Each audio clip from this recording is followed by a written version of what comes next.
So for those of you who don't know, my name's Kayleen Harrington. I've actually recently joined the Norfolk Chamber of Commerce, so I joined remotely and I started about 2 months ago. So it's been a whirlwind of a ride, but I've loved every minute of it. So I'm really hoping you're enjoying the offering of virtual events, and thank you so much for attending this morning. As mentioned, I've put the events link in the chat function, so feel free to view this after the webinar and book on any. They are completely free to attend. Also, if you'd like to present or speak with Norfolk Chambers of Commerce as part of our virtual event offering, then please get in touch with myself. I'll put my email address in the chat function shortly. So, organisations have adopted remote working. Many look to continue the process in the future, but does the information frameworks available fully meet the needs of the business for effective management and data security in the future? In this 45-minute webinar, Lawrence Brooks, Managing Director at Performance Plus Partnership, will demonstrate how information regarding the effective operation of the business may be securely stored and accessed for a remote working employee group, including data to assist in the decision-making and management of the operation, be it a team, a group, or a whole organisation. You're welcome to ask him questions during the presentation. There'll also be a live Q&A afterwards, so please use the Q&A function when you have a question. So Lawrence, over to you. Thank you very much, Kayleen, and good morning, everyone. First, I'd like to say a big thank you to Kayleen and the Chamber for giving me and Performance Plus the chance to share our views on working in this new normal. One of our first questions could almost be, well, what is the new normal? More of that as we go along. Said, I'm the MD of Performance Plus Partnership. We've been operating for about 20 years now, and we've worked with a significant number of organisations across the Eastern region. We're very much an Eastern region business. Norfolk, Suffolk, Essex, Cambridgeshire into Hertfordshire. And by special invitation, we go further afield if our clients won't let us escape. During that time, we've helped businesses with their management system. We've helped them develop systems, improve systems, and in fact, implement them from scratch, often linked to formal registrations of that type of system. So we've got a bit of an insight, a bit of experience on what goes on in making management systems work. Today, the idea is to share some of those views, try to establish some of the baselines for where our business, your business in general, is going and needs to go to work effectively in this revised environment we live in. And as the smaller print says, and satisfy the requirements of all the interested parties in your business. Yes, that's specification speak, and that means your clients, your customers, your staff, the regulatory and legal requirements, everything that has an impact on your business. So that's what I'm trying to talk about. Let's see where we go from there. Nowhere is the obvious answer. That's interesting. It was all going so well a minute ago. There we go. So we're going to have a management framework, and any framework is a balance. And it's a balance, and a balance that's changing very much in this new normal. What do I mean by new normal? Well, for me, I've spent something like 4 months in my bunker in Hemsby. That is my office. Could have been worse, watching pleasantly blue skies most of the time and the garden. So it's not too bad. As you can see, I'm kind of mastering the art of this term to Zoom, the verb to Zoom, or to Skype, or to Teams, or to whatever. It's very much the communication method that seems to be coming along. That's perhaps the first key word of the day, communication. Always important, now vital. I discovered over these past few months very much a broken routine for many years. You get up, you get ready, check the emails, go off to client or clients, come home, check things again, end. That doesn't work anymore. It's now very much interfacing remotely, one way or the other, with clients. So seeing that tasks are achieved and there's a clear understanding of what those tasks are. Not always so easy. Back to the word communication. The world is moving on. We've eased our regulation. The government is very keen for people to go back to the office. Just talking to Kayleen and another chamber are starting to partially reoccupy, if you like, their offices from next week, as are many of you, I expect. It's fine, but there's still the hiatus, the changes. Where are we? How are we? Are we communicating effectively? One other key change in the last 5 months, and this is, as far as I'm concerned, the bonus of the whole thing. I haven't been inside a major supermarket for 5 months, and I hope to keep that record going. I have no intention to try and change that one. However, as we said, we need to have a management framework. It meets our standards of operation, be they our standards or the external international standards, be they quality, health and safety, environment, data protection. Excuse me, the things that we and our clients decide we need to conform with. We need to meet our requirements. What are our performance requirements? What goals, what targets have we set on our business? And there is an external review of our business, be that by clients or external bodies, if we have registrations for quality, 9001, and all the others. These things all need to be held in mind when we're moving forward. So, does our management system support what we're doing? In the past, the management system framework would be based on the system manual, typically often called the quality manual. A fairly dusty old tomb in many cases, only referred to as absolute last resort. Is that really what we need? Is that really what we mean? Now, I would suggest, in a modernised, updated format, this is our reference guide to aid consistency, repeatability, and as an aid memoir whenever things go slightly awry. How do we do that? So as it says at the bottom, how do we do what we want to do? How do we do what we do? Are we all doing it the same? We ought to, or perhaps we can quickly run into issues with our approach. That's fine.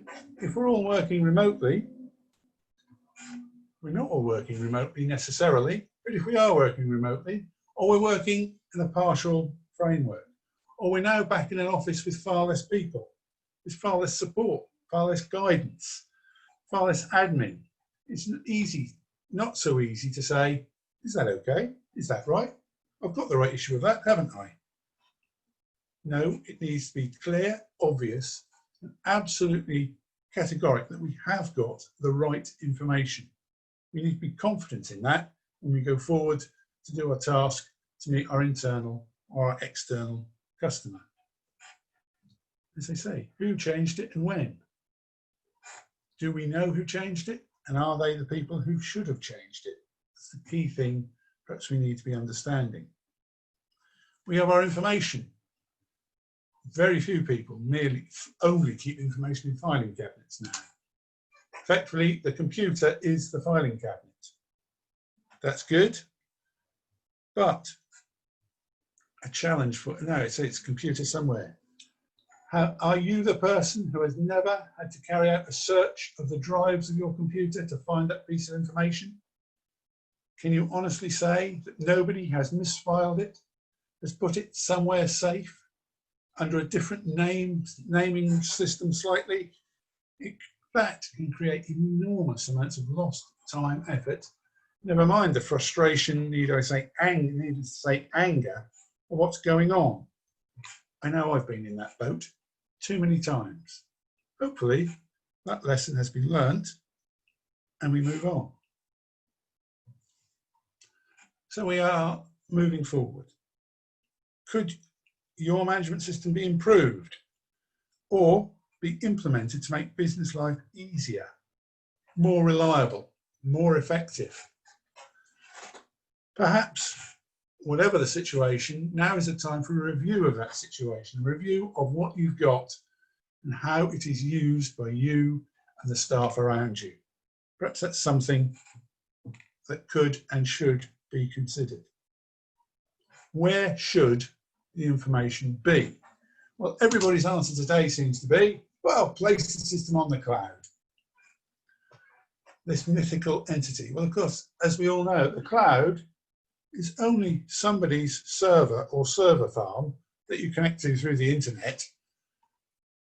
So that gives us, yes, it's fine. It gives us something that is readily accessible. We ask ourselves, is that too readily accessible? Security is an issue. How secure does it need to be? Which leads on to related questions.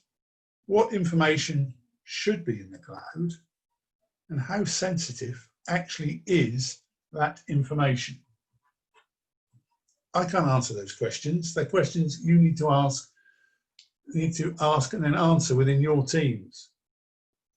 You know, you can be advised on this, but at the end of the day, the information on the cloud, if it got lost, well, not lost is not the word, but effective backup, it should never be lost. If it's stolen, what's actually lost? The most precious thing is most possibly your customer base. Possibly not. Reputable systems these days have good security. Not ultimate security, good security. Is that good enough? I know for most of my clients, I can say that is what they're now doing. One client makes things extremely difficult for themselves. Their American masters, as it turns out, have forbidden cloud storage, have forbidden transfer of information, VPNs. They actually make data transfer incredibly difficult. Does the business work better for it? It most certainly doesn't. A thought. So what would a management system potentially look like? Well, that is our concept of an overall management system. Heart of the system, right in the middle, the central hub, the control panel. This is where all the key information, the key process details should be stored.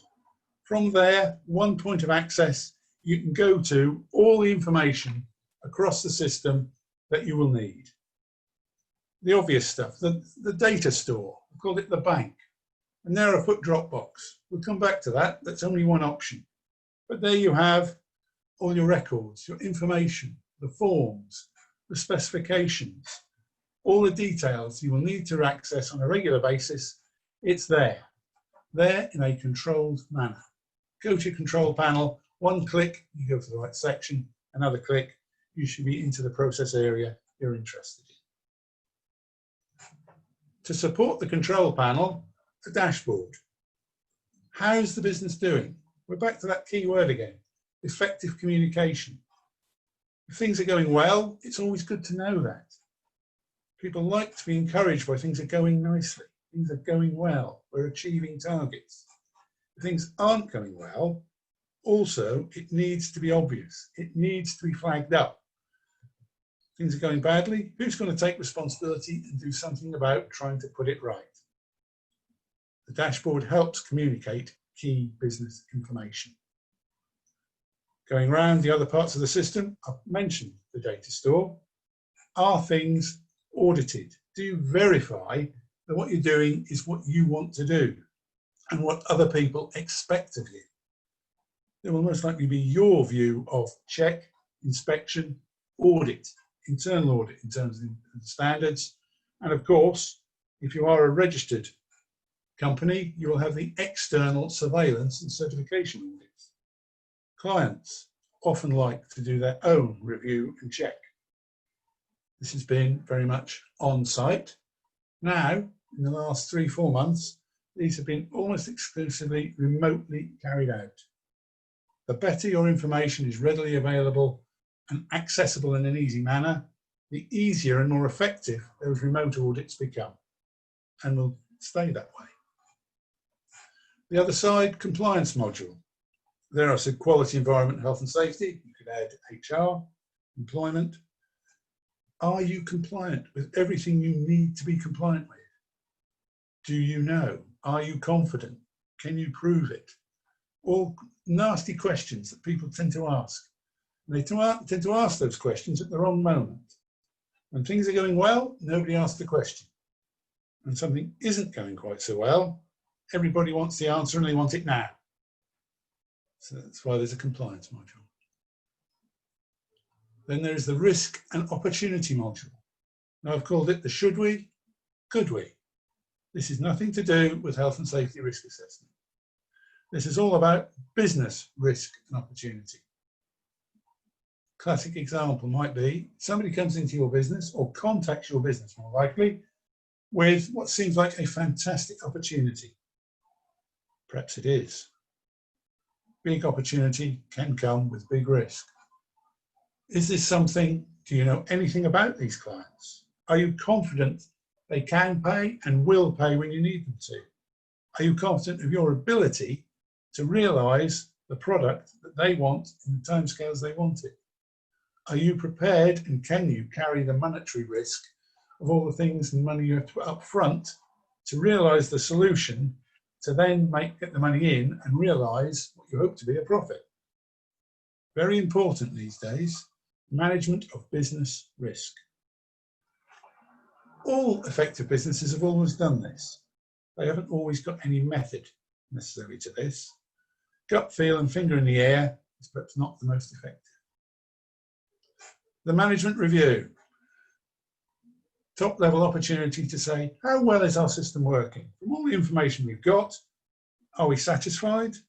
What can we do better? What should we do better? What should we stop? Management review, informed by all the information around the rest of the system. The better the central hub, the better informed the management review. So that's our view of what a management system could and should look like. How can it be realised? So we've said, let's go for a cloud storage solution. Most often, that's the way things go. How will it be based? Well, as I said, Dropbox, that's what we use, the Dropbox professional option, but there's SharePoint, there's OneDrive, there's Google Drive. There is a hosted server, especially for you, with an agreed IT provider. And that's only the start of the 10 on options that can be and perhaps should be used. Security. Does it offer the security you need? Are you satisfied with it? Is the access control always there and always reliable? Yes, that's important on what and how you're choosing to base your system. It's also vital that the people accessing it can do so because they have reliable, effective and fast enough broadband access. Until recently, I would have said my answer to that would have been brilliant. Yes, I use BT, yes, I have that fast system, reasonably fast access, absolutely fine. And then over the last 2 weeks, they've thrown a wobbly. The system is fine, it works fast, and then suddenly you get 3 minutes when there's nothing. And if that happens this morning, I shall be really enthralled. So far, so good. But access control, very important. Version control. Have you got, mention this, have you got the right version of the information? And has everybody got that right version? Backup restore. Crashes happen in the best of worlds. Are you confident that your system is backed up and can be restored as it's required?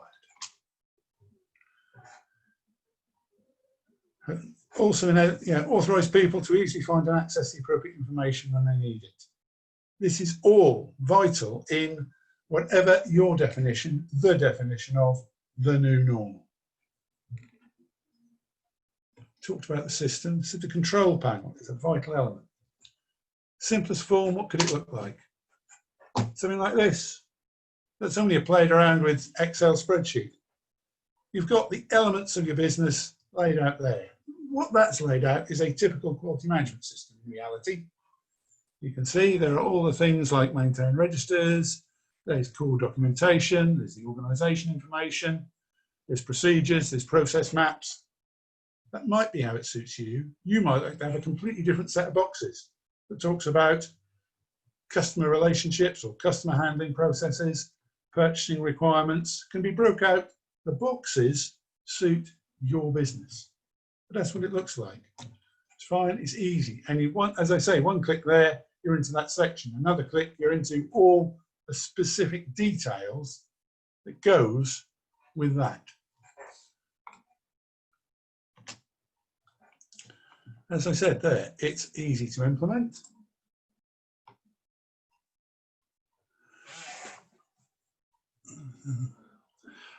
I've just got, I see, Philip, is there a standard that cloud storage providers need to comply with to provide assurance on security and confidentiality? There are various answers to that. Perhaps the easiest one is to say ISO 27001, which is a standard all about effective data protection. If a cloud storage provider has ISO 27001, you've got a fairly confident, you can be fairly confident they know what they're talking about. As I say, this version in Excel, yeah, easy to Excel, fairly easy to operate, easy to do. Can look a bit cluttered like that with all the standard bits of Excel sitting in the way. To some extent, it's too easy to change because everybody can inadvertently or wrongly change things and you don't want them to. Sometimes it doesn't work quite as expected, and across various platforms, and there, perhaps Apple to Windows to whatever, to tablets, it isn't always quite so reliable. So can we do a bit better than that? Obviously not. There we go. Tidied up Excel. Yeah, you've removed some of the buttons and various pieces you don't want at the top of the screen. But it's not that much different ultimately at the end of the day. It's still very easy to do. It's a bit less cluttered. There's some protection because you can't immediately some of the buttons you might fiddle with to change things. It's still got the vulnerabilities. It is still there to be got at, I will say accidentally, because that's by far the most common way that things will happen. Go to this version, it looks pretty similar, but we put it effectively as a web page. It's an HTML version. There we have far more in the way of security. It is also more reliable across operating platforms. So you've got fewer inter-platform interoperability, which I think my dear colleague Mr. Baker put in there just to see if I can get my tongue around it. That is where it is. Something I should have said there about the development of these systems. This is a team effort by P+P. We work across the Eastern region. There are 6 of us. We've all got various experiences and knowledges of systems and various competencies in IT. And I don't come anywhere near the top of that experience tree. But our thoughts, our distillation, if you like, comes from melding the inputs from all 6 of our team and coming up with a way that we think will help the most, in fact, all of our clients, one way or the other, all of you people who are trying to improve and sustain your business model. That's a box variation. Standard, click, this is what I want to talk about. I want to talk about the internal audit. I want to talk about procedures. A different consideration is to have it as a process map. Shows the flow of information from your customer all the way through the business and out to the customer again. This is more of a visual link. So if you want to talk about marketing, you click the marketing box and you'll go through to either the process flow that deals with marketing and then the procedures, the processes, the forms, the records that relate to it. If you want to deal with a client inquiry, something we all like to deal with, the more the merrier, you click that box. It goes into the information, the flow of capturing information, capturing the right details, and then being able to tender that to customer, satisfy them. And other people's requirements might be, look at a stock inquiry. Have we got that stock? Can we get that stock? But the process flow variant is way, it shows, for people who have more of a visual representation, perhaps it's a better way of showing things, how things can and will link across. Yeah, people tend to use this word, you can drill down. Well, you can. You click the box and you go down to the next level and down to the next level until you find the information that you are absolutely looking for. So it's a bit about the control panel, linking the system. So we said to reinforce the control panel. Okay, that's more information. Good visual representation, as I said. We have the dashboard. How well are we doing? That communication process of how things are going. And we've got perhaps 3 key performance indicators displayed alongside the dashboard. What are the best KPIs? Once again, they are business dependent. Lots of people like on-time delivery. Customers don't like late deliveries. It's true. The 3 here are also pretty good, I think. If there is a query, an issue, the resolution rate. They set themselves a target of 12 hours. They've done comfortably better than that. There was one blip that needed some action. The other thing you can say from that is 12 hours, a full working day, perhaps for this business. Perhaps they should be a bit harsher on themselves. Tune their target, make it tougher, set themselves a tougher goal. Error rate. It's mistakes that hurt businesses. Mistakes hurt profitability, mistakes hurt customer reputation, mistakes lose business. They set themselves a target. Once again, the performance there looks pretty good. Perhaps the target could be tightened up again. And orders dispatched. Something that MDs love to see. Are we meeting the orders dispatched? A bit like shipments. It's a log of performance of the business. No target line on that one. Is that more the merrier, or is there could a target line have been added? So that KPIs. Visual, easy to see. Hang-ups with KPIs can be, how do you get the information to display what's on those KPIs? If it's hard to get, it takes a lot of man hours from somebody, is it really worth it? KPIs really ought to be readily accessible data that can then be readily updated. Because a KPI that's out of date is a KPI that means very little and will soon be ignored. That will soon become, oh, that's Lawrence's pretty picture. Ignore it. Doesn't really mean a lot. That's not what you need. So, dashboard challenges. Who's owning it? Who will be responsible for making sure it's updated? What resource can they rely on? What do they need to make sure that happens? I talked about the right KPIs. They've got to mean something to your business. Showing the fact that we've had an inquiry rate of this probably means very little, or a hit rate on inquiries. Some businesses, hit rate on inquiries is 10% and they think it's brilliant. Other businesses, if they're not hitting 50, 60, 70%, there's something wrong. It's what fits for your business. The way they're displayed, see line charts, bar charts, can show against the target, can show a growth as it goes through. Sometimes pie charts. How big a chunk of business is that customer giving you? How reliant on that supplier are you? Pie charts can be very nice for that graphic interpretation of that type of thing. As possible, make sure your charts are updated. So that's a brief run through control panels and the dashboard. So we're back to understanding the new normal. Everything applies equally to an office-based environment or other variations. What is your normal? Perhaps you have remained, or you're now back office-based. But how many people are now in that office?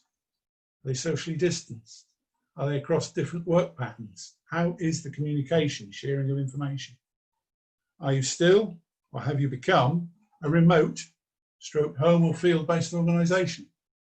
One of our clients have had, they think, a real boon out of the remote working process.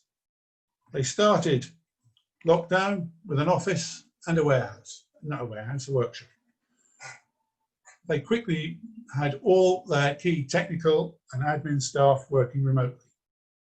They have found that so successful, they've saved the cost and given up the lease on their office.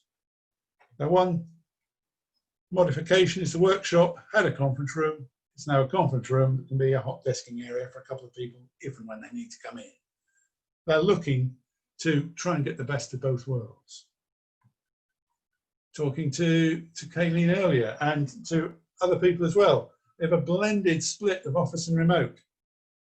They've split weeks because of the size of their offices or convenient factor. People come into the office 1, 2, 3 days a week, and other people come in different days of the week.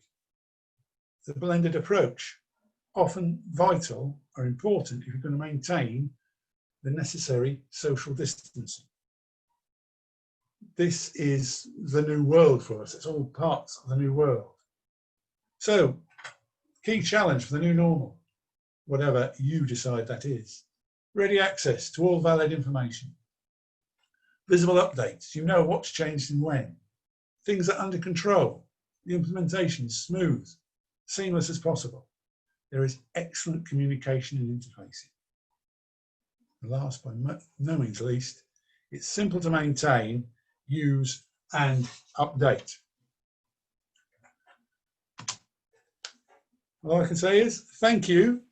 I hope it's provided some interest, perhaps 1 or 2 things to challenge your thought process going forward. That's me, that's my number, that's our website. There are some more articles in news and articles on our website that might give you the opportunity to look a bit further into it. So that's me, and over to any questions there may be. So Philip says, thank you, Lawrence. Again, it's that awkward silence that we need to fill. We'll wait and see if we get any more questions. So I want to throw it out there as well. Is there anyone else like Lawrence who hasn't been to a large supermarket in, I think you said, over 5 months? I think Correct. Incredible. Not sure how you survived. Did you go to the smaller supermarkets or use the village shop? Use the village shop and use the hours of the morning at various times to get the Tesco's Asdas of this world to deliver to me. Like that. Let's have a look. So Philip says, same here. Use click and collect and delivery. Like that. So I'll give it another minute to see if we've got any other questions. I know, Lawrence, you kindly answered one during your presentation, which is absolutely fine. And I'm also glad that your internet didn't cut out during your presentation. No more than I am. So yeah, by the looks of it, I don't think we've got any other questions. So it's just, oh, hang on, I spoke too soon, sorry. So Caroline Moore has said, how transferable are these practices transferable to charity sector and self-employed people? So in case you can't see this question, I will try and copy and paste it in the chat. Yeah, I've got it. Caroline, the answer is it applies to anything from one-man businesses, one-woman businesses, whatever the right word is, person businesses, up to international, multinationals. At the end of the day, the smaller the organisation, the simpler the system can be. But if there's more than one person, you need to share information. That can be shared in a simple framework. The framework gets a little more complicated the bigger the organisation. So I say it's open to all. Thank you so much. So I'll try that again, but obviously if we've got any more questions, we'll happily answer them. So I think, see, it happens every time. So Caroline says, I agree. Growth, impact, simplicity. One would like to say no, but the reality is yes. The larger the organisation, the more people that need to be informed, the more, to some extent, more systems there need to be to make sure that communication, if nothing else, happens. That doesn't mean it should be bureaucratic and top-heavy. I do know we work with some multinationals that are very slick, and some where it's like pulling teeth to get any decision about anything. That's not what you need. Thank you. So we'll see. I'll hold off because I seem to talk and then a question comes in, which is great. Thank you everyone for attending this morning. I hope you've all enjoyed it. By the looks of it, I don't think now we've got any more questions. So I just want to say a massive thanks to Lawrence. I will share the presentation with you after this webinar. I'll also share the recording. This can take up to a week just because we need to edit the beginning of it. So bear with me. As soon as it's available, I'll share with you. So yeah, it's just to say thank you so much. Lawrence, I don't know if you want to say a thank you as well. Well, yes, of course. I'd like everybody who's had the patience to listen to my waffle. Hopefully it's been something that's been useful. A thank you again to the Chamber, Kayleen and all the team for facilitating this. If you get any other questions, don't hesitate, drop me an email or give me a I'll quick phone call. include your Happy contact. to discuss it. Yeah, and I'll include your contact details. Obviously, are on the final slide in the presentation, and I'll CC you into the email as well. Okay. Perfect. Thank you everyone for joining us, and we hope to see you again soon on one of our Norfolk Chambers of Commerce virtual events. Enjoy the rest of your day, and we'll see you later. Bye. Thanks everyone. Bye.